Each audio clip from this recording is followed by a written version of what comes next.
Gilchrist State Forest is the sixth and newest state forest in the U.S. state of Oregon, located in northern Klamath County near the community of Gilchrist. It is to be officially dedicated on June 11, 2010.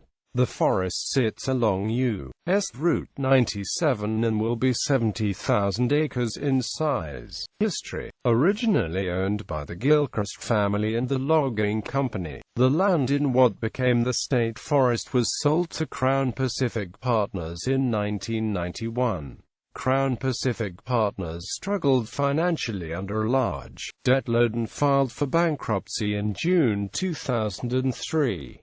Creditors took over the remaining assets in December 2004 and created Cascade Timberlands, LLC. Fidelity National Timber Resources purchased the forest that became the state forest from Cascade Timberlands in 2006, with Fidelity being a subsidiary of Fidelity National Financial. The Oregon Board of Forestry approved the purchase of 43,000 acres of the Fidelity lands in Central Oregon in February 2010.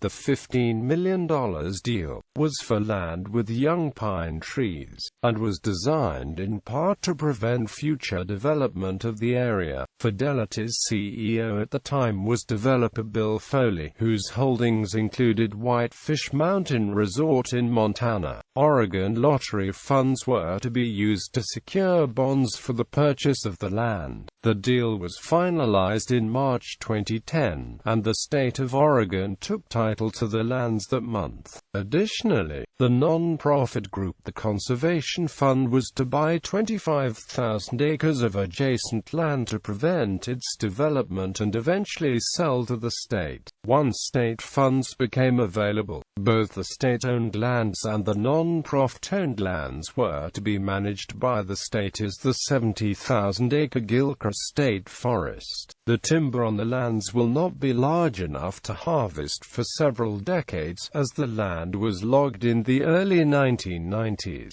Once logging resumes, the majority of the revenues will go to Klamath County. A dedication ceremony is set for June 11, 2010 to officially open the new state forest. Description: Gilchrist State Forest is about 45 miles south of the city of Bend along U.S. Route 97. It consists mainly of young lodgepole and ponderosa pine trees. Once mature, an estimated 13 million board feet of timber should be logged each year. Gilchrist is the first Oregon state forest dedicated since 1948, when Sun Pass State Forest opened.